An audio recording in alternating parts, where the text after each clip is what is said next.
We're in the midst of a huge transformation where peers, communities, and workplaces are all really melding into one. Welcome to Reimagining Company Culture. My name is Christina Giordano, she, her, and hers, and I am the Senior Partnerships Manager here at AllVoices. Today, I am very excited to welcome our next guest onto the interview series, Yakiry Malena Adal. She is the Global Head of Diversity, Equity, and Inclusion at Goodwin. If you want to introduce yourself, a little bit about you, including your pronouns, and when you were younger, do you remember how exactly we answered the question, what do you want to be when you grow up? Sure. I'm Yakiry Malena Adal. My pronouns are she, her, hers.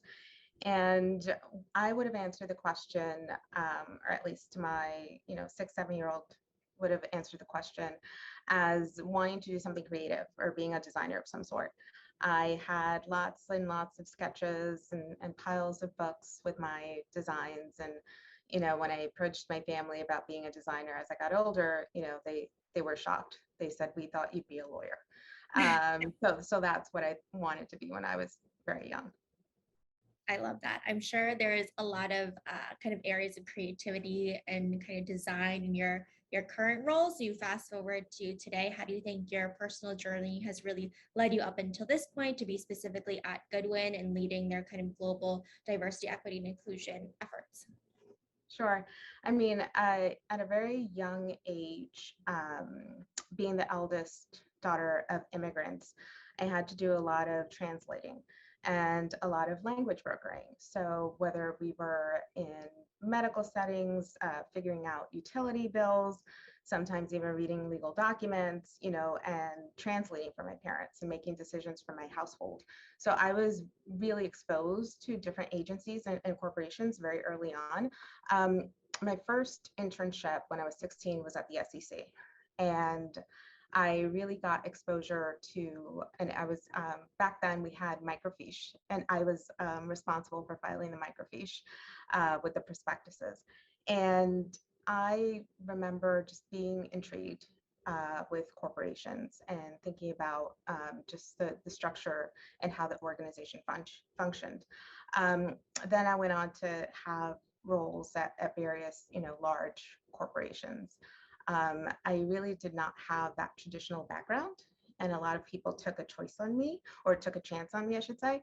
And I decided I wanted to ensure that I was in a people-centric role and that I was paying it forward for others. So that I was really mindful of what careers were going to be available to me. And again, I think with the lawyering piece, I think people really, or especially my family, thought I was good at advocating, and certainly had powerful negotiation skills. So that was something that I also thought about. I was also the contrarian in the family, like, okay, I can't accept this is just the way things are.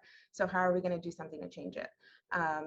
So I think those pieces of my life certainly influenced me doing DEI work, specifically in law firms, serendipitously, and now at Goodwin. I love that. You were definitely an early advocate with your family experience and also with your first internship as well. So thank you for kind of sharing that journey with us too. And I think a lot of people have kind of negated the this is how it always was, or just like business as usual over the past couple of years, especially as they're trying to be kind of a place where folks want to do their best work. They feel that they belong, and they feel that it's an equitable kind of experience as well. As a leader at Goodwin, what are kind of qualitative and quantitative ways you think about measuring this dynamic thing of quote unquote company culture? So quantitative and qualitative data. So for me, in measuring company culture, I spend a lot of time in the qualitative data. I don't think we can make informed decisions by just looking at the data, or at least looking at the numbers alone. Certainly the qualitative, I think, helps round out the story of what people's experiences are. And when we're talking about culture, I mean, we can state the culture, but each individual is going to experience that culture differently. So if we want to make sure that we're creating opportunities to gather more information, again, with the qualitative piece. So we've done inclusion surveys to assess, how people measure, if they feel like they belong within the organization.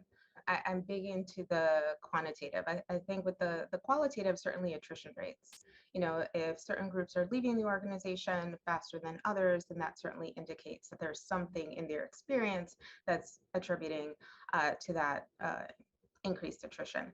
I spend a lot of time focusing on the quantitative with regard to data. I think that it's really important for us to tell the whole story, and looking at the numbers only tells part of the story.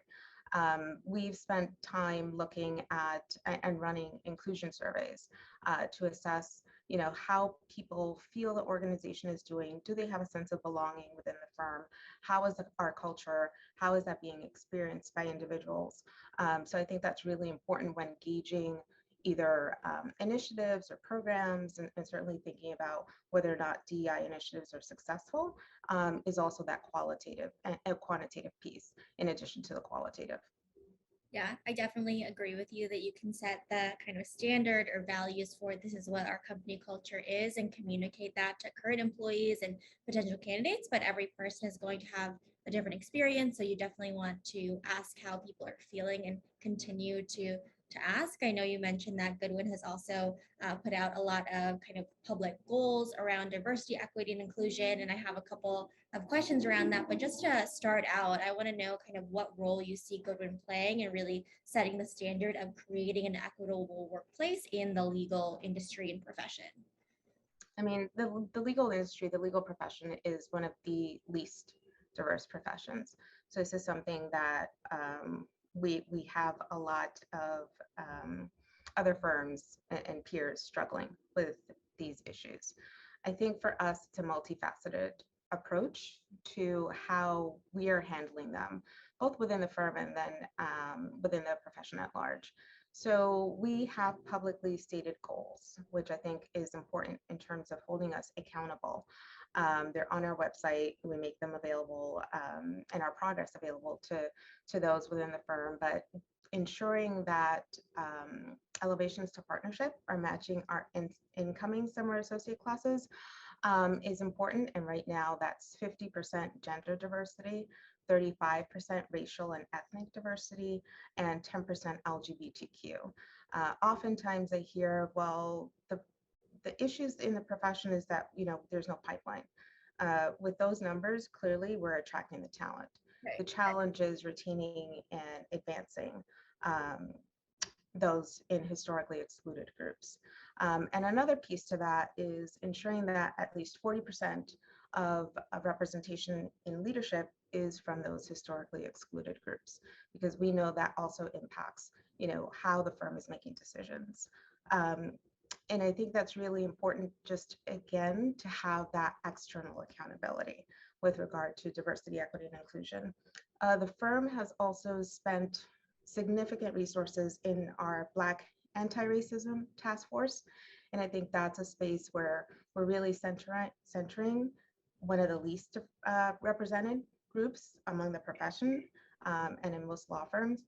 And learning more about their experience has certainly informed how our management thinks about diversity, equity, and inclusion efforts, and thinks about leadership in these efforts. So I think that's also been a place where we've had a lot of direct, honest conversation about some of the challenges, and we've been able to apply some of our learnings from the task force across other talent management practices within the organization, and that's been really helpful.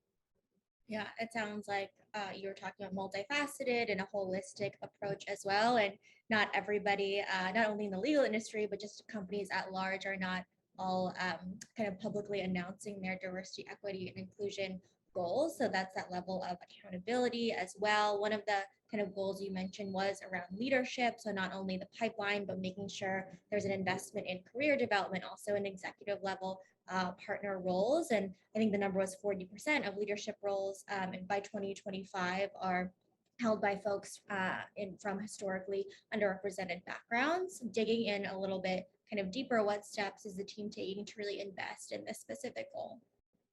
Sure. I mean, I think it's really important to recognize the spaces where our historically excluded folks tend to have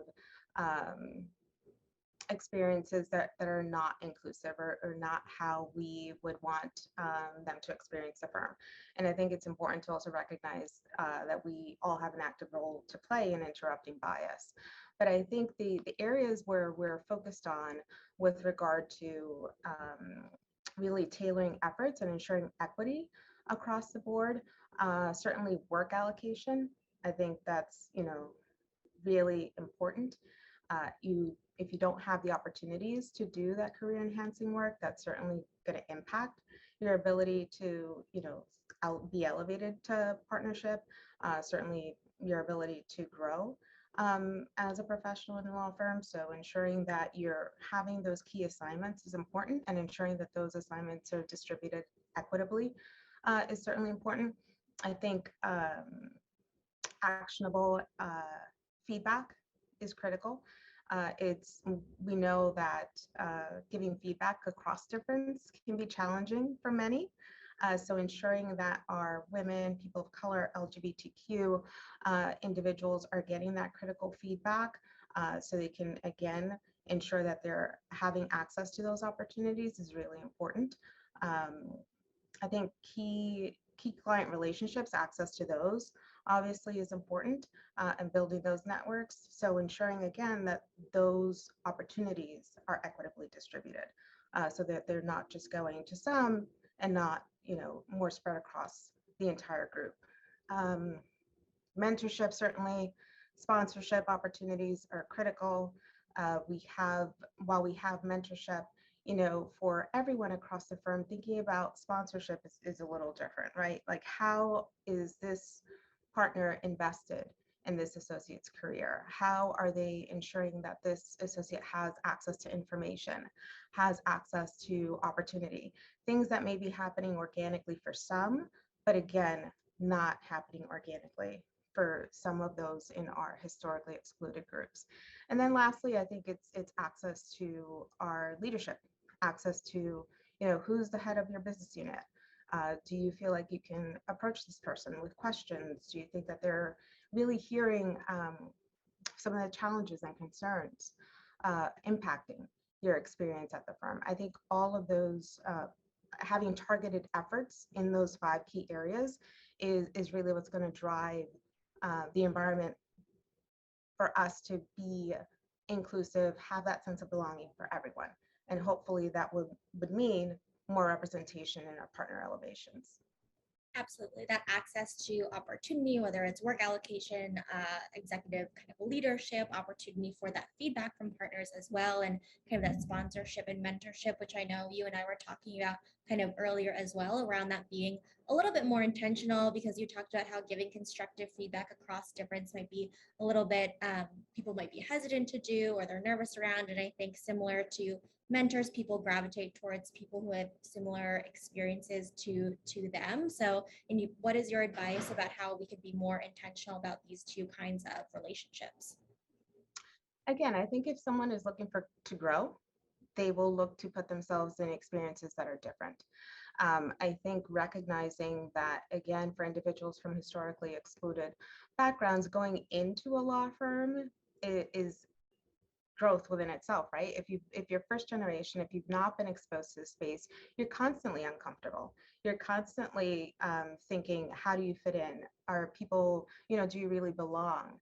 I think for those in the majority, it's really spending time thinking about how you can put yourself in those shoes sometimes. I think empathy is huge, and it's certainly an opportunity that that you can grow as a leader. I think in order for our people to really be great leaders, they have to be inclusive.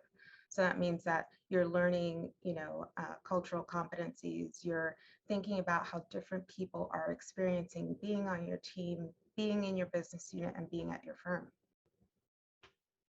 Absolutely. I think it is absolutely critical for all leaders, no matter what department or kind of role you're in as well, whether it's formal or informal, because you have an opportunity to make a difference.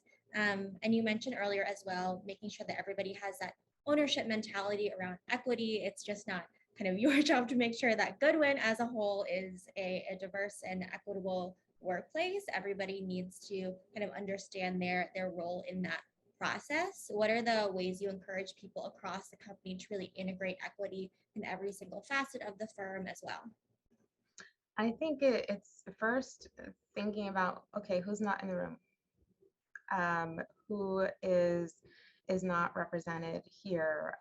If I'm coming up with a list for staffing, who's not represented here? If I'm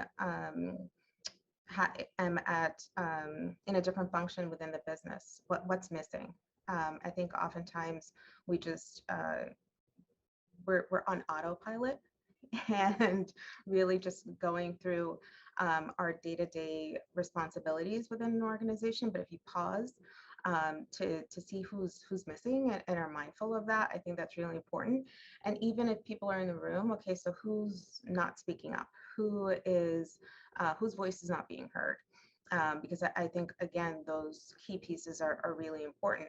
And then I think absent also thinking about just data, like absent data, whose opinions are influencing the decisions being made? Because again, if there's no data, you're basically going off opinions. Whose opinions are being centered in that decision making? So I think 100% is pausing. It's just really being more mindful of what it is and the impact you're having, because I think that's another place where we tend to think about, we tend to have blinders on in terms of the impact that we're having in different pockets of the organization.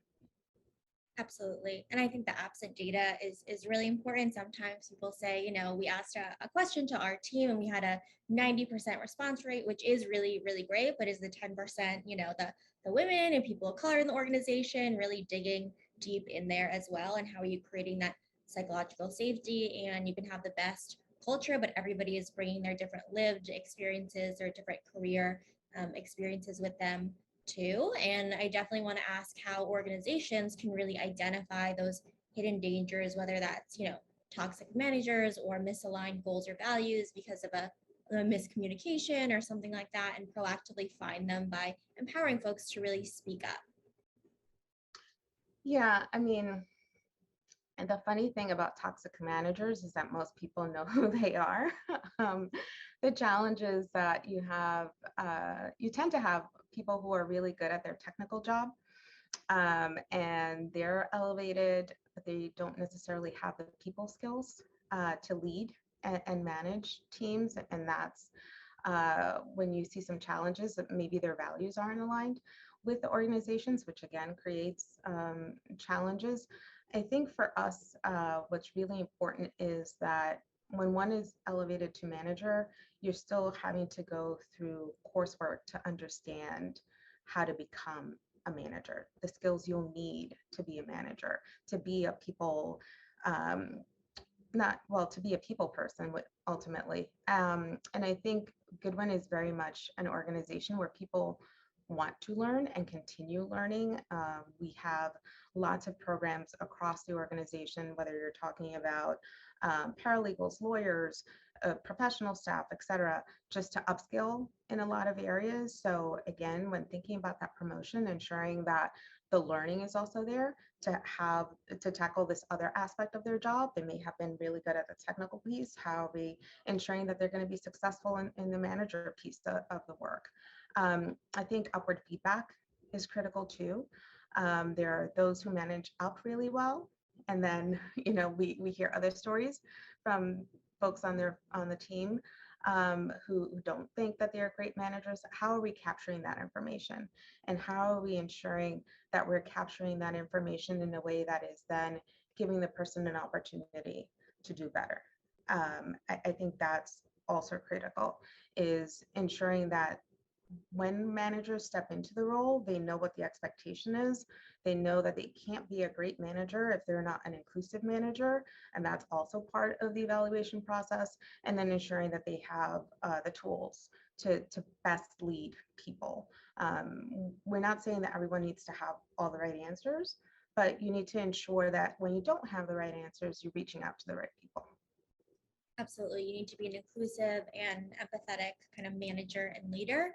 Also, knowing that not everybody needs to be a manager, and that's okay.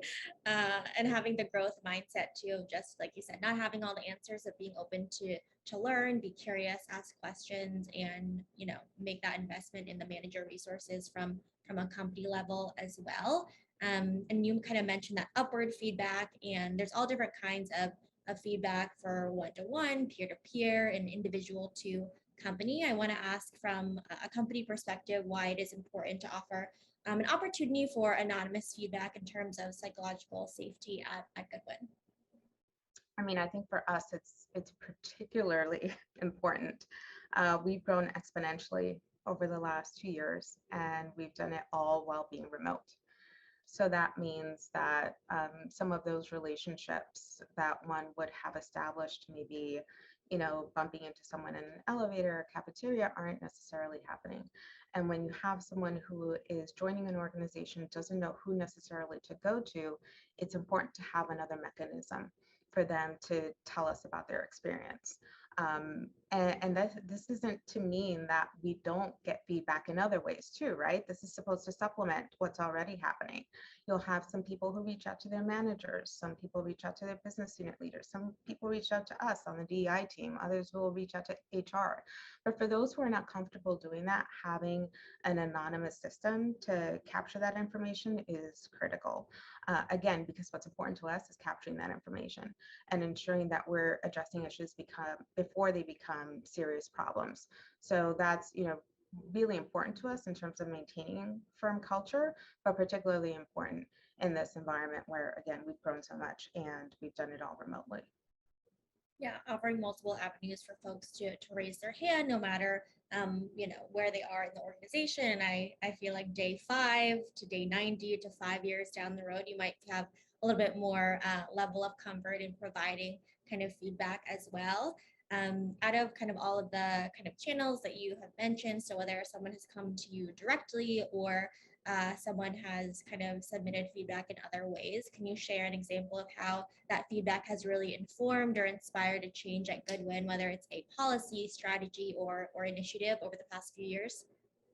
Sure. I mean, I think specifically with regard to DEI work, is for our attorneys thinking about how they're spending time doing this work and how that work is being seen. So attorneys, as we know, their contribution is measured by a billable hour. And we got feedback that, if DEI is important and we have attorneys spending time in advancing our efforts, how are we ensuring that that time is counted? So after hearing that feedback, we have DEI go towards billable hours requirements. So I think that's something that has certainly, and it's been mutually beneficial, right? It's, ensuring that we're getting more voices in the DEI work. It's ensuring that people see value in doing the work and also giving them credit for it. So I think that's something, that I think has been helpful. Also thinking about even how people are faring after these 2 years of being, incredibly busy and working remotely and handling, so many challenges. Earlier this year, we announced a Recharge on Goodwin program where we are ensuring that our attorneys are taking vacation because we know it's been challenging with the firm's demands and they've had to make sacrifices. So we want to make sure that they're prioritizing the ability to step away and recharge. So again, the firm introduced a program where the firm is ensuring that we help plan and pay for vacations for our attorneys. So I think that has also been something where we're hearing people, they're, really needing to recharge before kind of coming back in, especially when we're thinking about returning to office. I think it's just a great opportunity to take some time, spend with family, et cetera, before, again, coming back and returning to office. Absolutely. Taking that time is really important for kind of your mental health and kind of a refresh as well. And I like that kind of example you provided in terms of billable hours and related to equity work. I think we've seen a lot of, especially large organizations related to executive and VP level kind of KPIs in terms of leaders and managers too. So I feel like that's a trend we're going to continue seeing, which is great. And I also wanted to kind of ask around. I know we talked about the specific goals Goodwin has put out in terms of representation and pipeline and leadership. What is your philosophy around kind of measuring those goals around belonging, equity, and inclusion? Knowing that some things are harder to measure, but we know that what gets measured gets invested in and funded in. Yeah, I mean, I think measuring the success of DEI efforts can be challenging. And I think it's challenging because the work is complex and nuanced. If it were easy, we would have all figured it out. My personal philosophy with DEI is that DEI practitioners wear many hats, and we work very hard to develop initiatives and strategies to try to get at the root cause of some of our issues. And we're not just thinking about running programs to treat the symptoms of these issues. I think this means that we give firm leaders or organization leaders a prescription of sorts to get to hopefully a solution on some of the challenges faced within the organization. Now, if organizations don't take as prescribed, if they decide to pick bits and pieces of it and not implement the strategy or the initiatives as directed and as envisioned by DEI practitioners, it's challenging to note whether or not it's been successful, right? I think I've seen that too often in other organizations where many efforts are said to have failed and tossed to the side, and oftentimes it's not the full story. It's that they weren't implemented as prescribed, or they wanted immediate results and didn't think about the long-term impact. And it's challenging, right? Because if you're going to only take bits and pieces of the initiative and choose the easy way out and not go through the discomfort, you're not going to have sustained change. You're not, because it's going to be superficial. So I think that's certainly a challenge in measuring progress for DEI efforts. Again, thinking about, is it being implemented as designed, and thinking about how long the effort has been in place. Because again, you're not going to see a change in 3 months. This is work that takes a very long time to have impact and to have real change. And I think that the business case for diversity has helped start the conversation. It's made it palatable for many leaders to think about. But now it's not necessarily doing us any good. I mean, I think that further pushes the idea of commodifying or commoditizing people, and that's never a good idea. So while I think that it can be difficult to measure DEI efforts, it's for a number of reasons, and it's never going to be that one thing that solves all the problems, right? Like, it has to be all the initiatives running intentionally and for some time before you actually see the results. Absolutely. There's no way to fast track this work and to have a sustainable change if you're just looking to check a box and say, okay, we did these 4 things, so we have an equitable workplace, we're going to stop working on these things. And I think now more than ever, potential employees as well, can tell when people have vanity metrics or the work is only surface level and it's not deep rooted. I know we talked about earlier around kind of people interrupting their own conscious and unconscious biases through a lot of different ways. And at the beginning of the month, we celebrated International Women's Day, and this theme, the campaign theme this year is Break the Bias. We're in March 2022, and it's also Women's History Month, knowing that we should be thinking about breaking the bias 365 days a year and advocating for gender equity. I definitely want to ask, how are you breaking the bias specifically at Goodwin? Sure. I think it's, making space for all women, making space for trans women, for differently abled women, by honoring women who can't or don't want to have children, by fighting the bias that motherhood should be expected of women. I think for too long, it seems that women's efforts have told a single story. And I mean, I personally, I have no interest in women's efforts that don't include all women. So again, I think we've been very intentional in the spaces that we're creating, to celebrate and to bring attention to women's issues this month. That intersectionality is so important. And when we host events or when we are talking about women, it's really important to name that. And I appreciate that you did too. Yakiry, is there anything that I didn't ask that you want to share with folks who are listening, or underscoring 1 to 2 key takeaways of the many things that we discussed today? I mean, I think when doing or leaning into diversity, equity, and inclusion work, I don't think you need to have all the answers. Leaders certainly don't need to have all the answers. I think acknowledging and recognizing the issues goes a long way. And before jumping into action, it's important to fully understand the challenges and the issues, and acknowledging the problem, again, I think is critical. I'd also think about, or kind of leave folks with, when we talk about building community and authentic relationships, having cultural competency is important. And understanding the complexity of our history is really paramount. I think for many folks in from historically